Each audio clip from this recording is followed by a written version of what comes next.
52.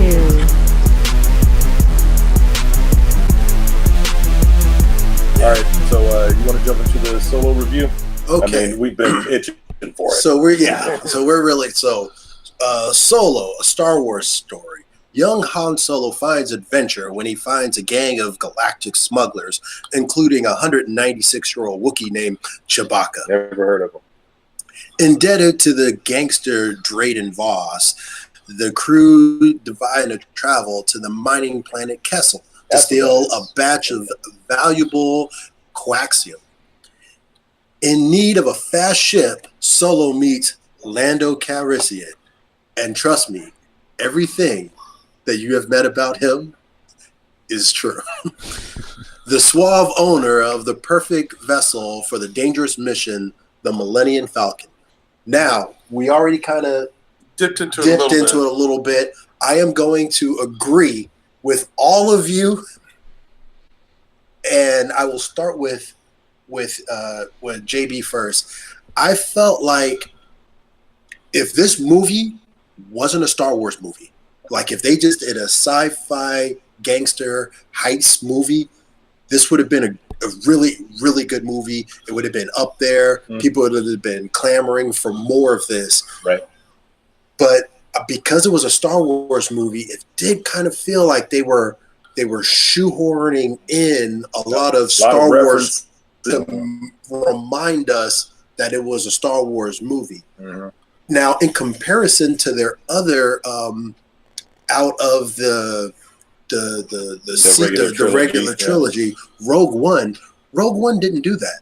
Rogue One a little bit. Rogue One didn't have any of the characters that were familiar. So, I mean, if you're going to tell the backstory of a familiar character, and if he had left out all of those things, people would have said, "Where's this? Where was this? Where was this?" Instead, you're saying there was this, there was this, there was this. So it's like my solution. Either way, there's a fine line. I see what you're saying. The solution to the problem is you had so much backstory. Either extend the length of the movie. Right, yeah. It could have been another 25 minutes. Which I loved. Only the first 10 minutes or so did it really jump around. And you're kind of like, what's going on? Trying to follow. Yeah. And then it slowed down to a normal pace. And it was an excellent movie. This movie, Solo, was jumping around for the first hour, trying to jam in all of Han Solo's origin. Yeah. And then finally, when Lando came in the Kessel Run, I felt the movie finally slowed down, and that portion of the movie I thought was excellent. Yeah. So I had the same feeling as when I watched Attack of the Clones. It's like all the love scenes I thought were horrid, but the scenes about the clones, it was like half of a great movie and half crappy movie. And that's what I feel Solo is. First half was not trying done well. to avoid like a Phantom Menace thing. We're like, well, we want to show you young Han Solo, but just to a point. We don't want to go into a young Anakin saying yippee degree, and people would have, not like that at all. I didn't want to see that either. Yeah. I think they started where they should have, but they did that first, because first he's 19, then there's a time jump to where he's 22 or whatever, so there's there's a big gap in there where you're like, well, what happened there? And, while he was in the Empire, what shit happened? That's what happened there. He was a pilot, but he's not a pilot anymore. Like the stuff, that was, I think, the first time we've really seen some hardcore. I mean, it wasn't a hardcore battle, but they were on the actual battlefield in the Empire there. I don't think we've really seen that before like that, so that was pretty cool. Yeah, a lot of new perspectives on old stuff. Nobody was eating something in every. I know we ate it in such a Woody Harrelson way. I couldn't wait for him to pop something in his mouth. It was great. What the hell was he eating? Was he eating space grapes? He was good in the movie, but I felt at the end, I'm not gonna. No spoilers. It was predictable. Yeah. Was it predictable? It was I was waiting for it to happen. I was expecting it, and I was surprised by it at the same time, so that was cool. There you go. Wow, they went there. Yeah. I was hoping they would go there. I thought that they were going to, again, I don't really want to spoil, but I thought they were going to show, okay, they're leading up to, obviously, Han Chu's first kind of a Guido situation, but it wasn't going to happen because Han is the hero. Yeah. But he's a darker hero. He's but that's cold-blooded. That was awesome. That's like the best part of the movie. It was good, but I didn't think they were going to do that. Now, the scene before that, and this is jumping ahead, I definitely saw that. The Kira character. Nice fanboy when she goes to because I thought screen popped up. I swear to God, I was expecting it to be Palpatine, and I was about to be pissed. I'm like, really, Palpatine? Yeah, is that really be in small time gangster stuff? Like, really, really? Yeah. But then when they showed the reveal who he was, and then when he stood up and with the robot legs, I was like, wow, because this starts to tread into, because I was watching. I wasn't watching that. I was watching Star Wars Rebels and stuff like that. So, see you soon, apprentice. Look what has become of you, a rat in the desert. Look what I have risen above. I have come to kill you, but perhaps it's worse to leave you here, festering in your squalor. If you define yourself by your power to take life, a desire to dominate, to possess, then you have nothing. And what do you have?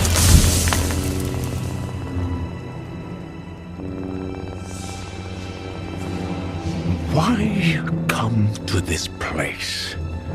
Not simply to hide. Oh, you have a purpose here. Perhaps you are protecting something? No. Protecting someone.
Tell me, is it the chosen one?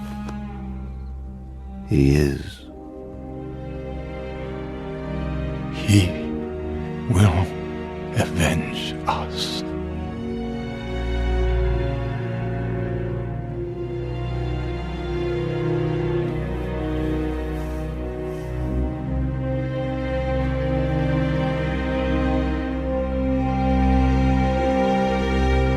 Well, I definitely want to watch it again. Like I said, the first half just went through my life, and then the second half was actually, I think the movie will. I mean, I'm sure. You said the moment. I thought it was kind of corny. However, I did kind of like the moment where when he was running from the Imperials and the guards. It was like running from the gangsters and the Imperials, and like it was like the Imperial TSA as well as the guards from, or the gangsters from whatever that orphanage stealing thing that they had going on. Yeah. But when he went to join the Empire, right? And it was like, okay, well, what's your name? And he's like, Han. It was like, okay, and your last name? He's like, I'm just Han. So where's your people? Who? You're all by yourself, huh? Okay, you're solo. And I mean, it was kind of corny, but it was very corny. Did they do that with a lot of people? Do a lot of people have just one name and he? In Star Wars, they kind of do in Star Wars. Like that was the one thing I thought. I said, well, I didn't need that, but it worked. I just didn't need it. It's like because they said they weren't going to do it mostly. They said, oh no, we're not going to do that, and then they did that. I'm like, oh, but you said, you liars. I just wanted to see a fast forward to Chewie and Han sitting in the cockpit of the Millennium Falcon, and I'm talking about Harrison Ford and him saying, "Hey, remember that year when I met you and Lando?" Yeah, they could have had a wraparound with them in the cantina drinking or something. I'm going to tell you a story about the old days. Yeah. Well, but what like we have that. though, I mean, you've got the beginning. I think what my prediction here is you have the first film of a trilogy of Darth Maul and the Crimson Dawn. Boba Fett is going to involve that. It's going to have the Crimson Dawn, Darth Maul, and Jabba the Hutt stuff going on. The solo characters will show up too. I'm sure Lando. He's not going to stop there. And then the third one is supposed to be Kenobi, and the Kenobi can't really interact with Darth Maul because they already told that story, so they're going to have to skirt around the edges. I feel like they can finish that story though. Like, if you want to just take that final meeting and just put that on the big live action, that last part, and just do it shot for shot. Then they got to cast Ezra. I think. And that's going to open up a whole new... Then they got to cast Ezra, then they got to cast Sabine, pretty much, because it's just, why not? And let's do Rebels on screen. Why not? Because they're Ray parrots. They're going to be canon. Who would be better than Ezra?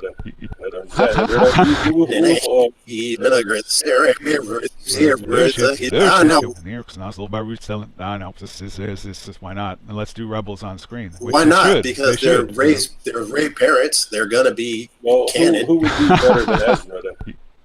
Well, they are. I don't believe Kylo Ren. I said that from the beginning.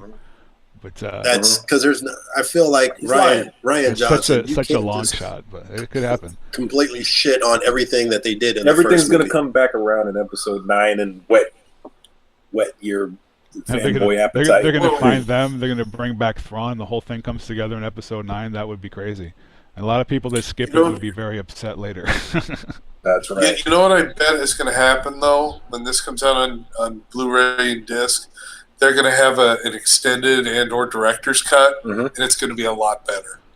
Because they felt like they took the movie... It felt like, to me, the movie was too long, and so they chopped up the beginning. Well, you know what? Going back to what you're saying, I mean, there was... there was a couple different versions. Remember, the movie was having problems in the beginning, and when they got Ron Howard in to kind of save it and put the movie together, because the first director, I can't remember who he was. It was two guys. The guys that did the Lego movie. Yeah, Lego movie dudes. Yeah. And they're more comedic, and actually they probably did, because they were shooting somewhat in sequence. They probably did get more of their stuff edited out, which made the beginning choppier. But I read some of the stuff that some from the effects guys of what they were cutting out. The bad guy, that Dryden Voss or whatever, he was supposed to have a CG lion head. He was supposed to be a mountain lion man. And it's like, well, what? Stuff like that got cut out. I'm glad they got rid of it, It sounded, all the things down the list sounded just ridiculous. Like, what? No. So it's like, okay, they were over the top insane with it, maybe, and that was a good call. Yeah, I like to rein in my Star Wars stuff, so it's at least kind of believable. There's a couple of things, a couple of notes that I wanted to hit on the Star Wars. Let's say good, bad, or indifferent.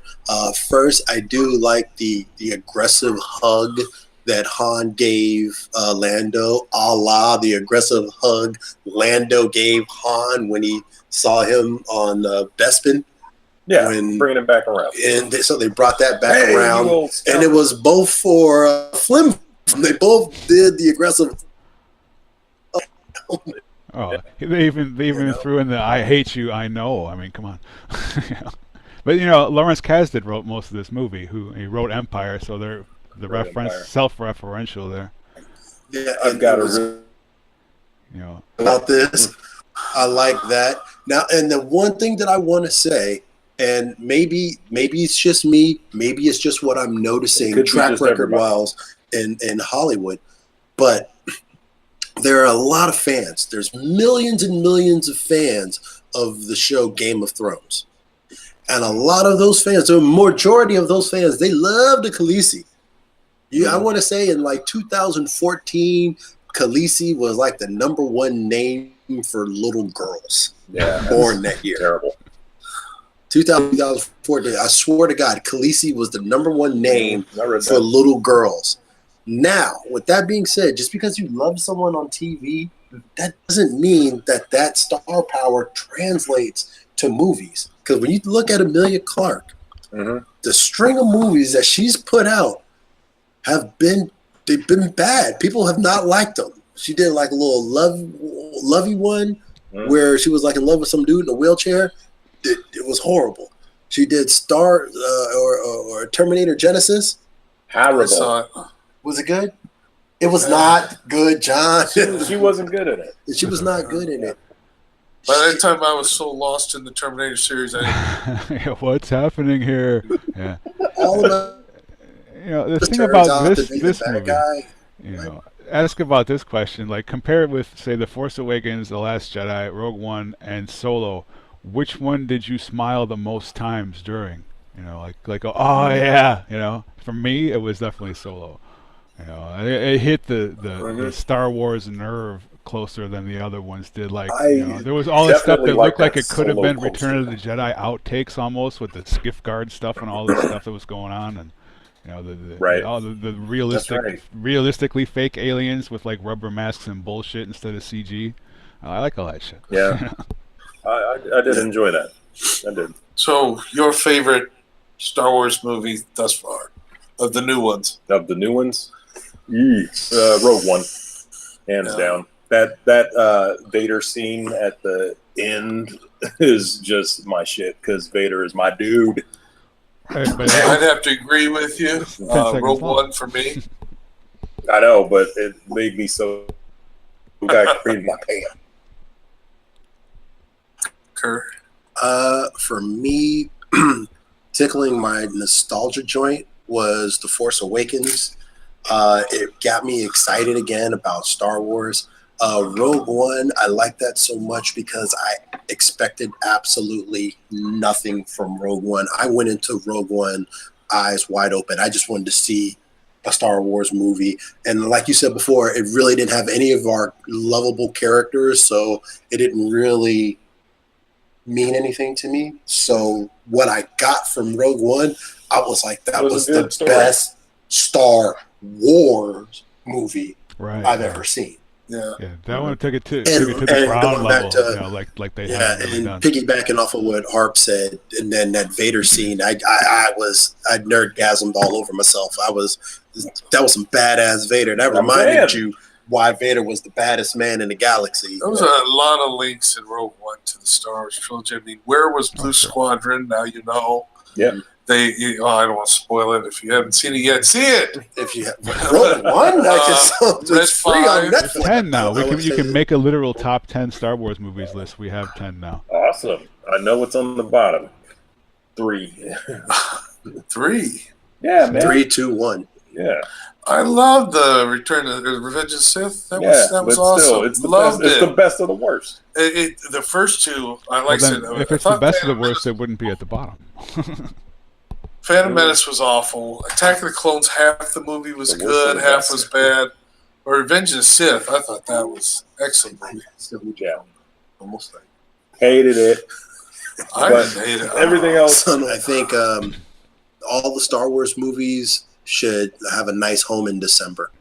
I think we can wait as fans. Well, they had to rush the shit out of the marketing for this too. Like, they didn't start the trailer or any of that stuff till after The Last Jedi hit home video. I mean, what's it been? 30, 60, 90 days at most.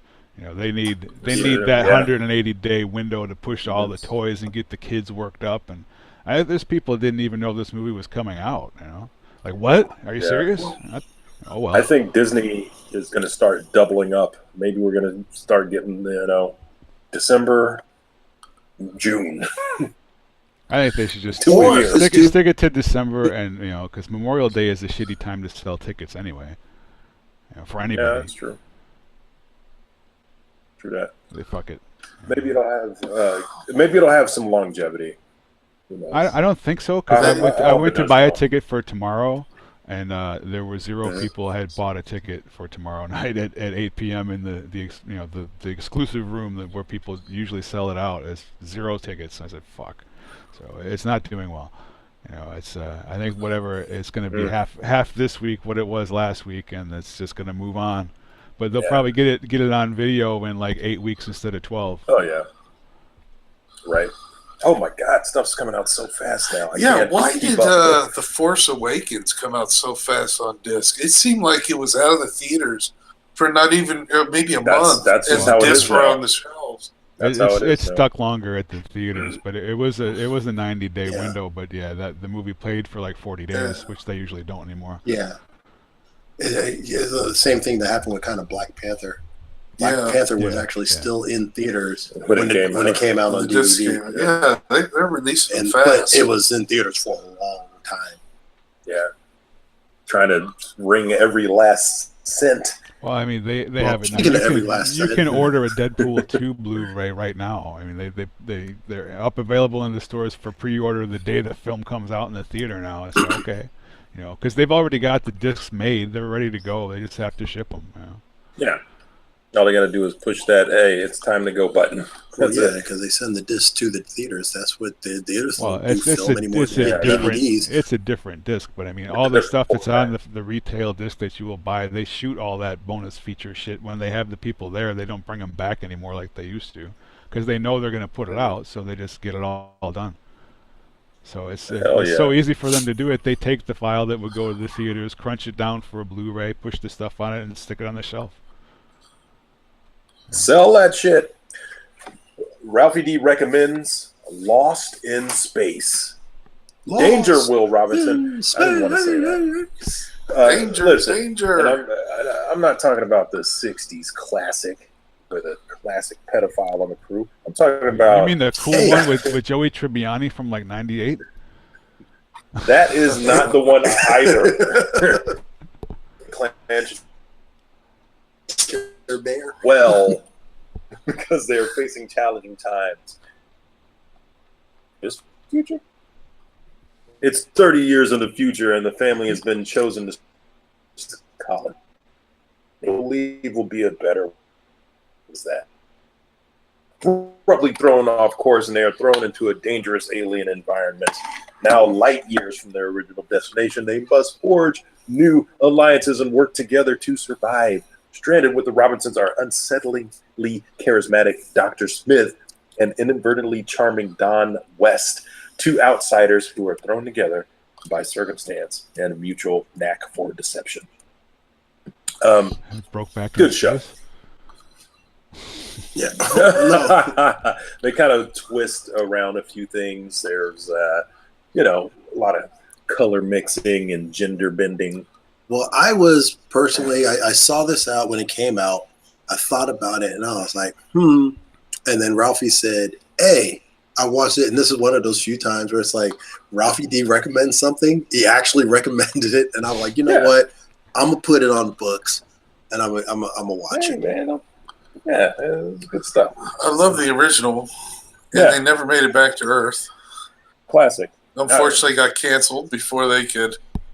Yeah, there should have been a last episode where they could have tied everything together at the studio and just had the Lost in Space people land on Gilligan's Island, pick them up, and all get the fuck out together.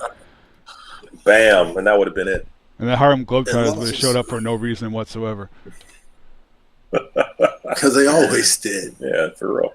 But yeah, it's good stuff. Great cast. With a pail of water or a pail of confetti. I don't know which one it's going to be. It was always confetti. Always did. And there's that one time. One time someone got splashed with water in the face by Mark Lemon. Well, anyway, I'm Ralphie D, and that's news to me. I'm Cool Water Kurt. That's my story, and I'm sticking to it. I'm Johnny Blaze. Life is like a box of chocolates. You never know what you're going to get. That is horrible. Who writes this stuff? That's horrible. It's not horrible. I think that's his incentive, like his motivation to get you guys to start writing your own shit. Yeah, I'm going to keep making them worse and worse and worse until they just have to write their own sentences. Last week I had him say, once you pop, you can't stop. I'll come up with something for next week. He just reads the copy. Fuck yourself, Sandy. Yeah, exactly. Yeah. I'm Ron watch it. Anywho, the topic of today's show. Yes, I think that's the topic of next week's show. Apparently, at this point, we're gonna have that was it's just like Solo. We just spent 47 minutes talking about bullshit. Now we're gonna cram the rest into 3 minutes. 252.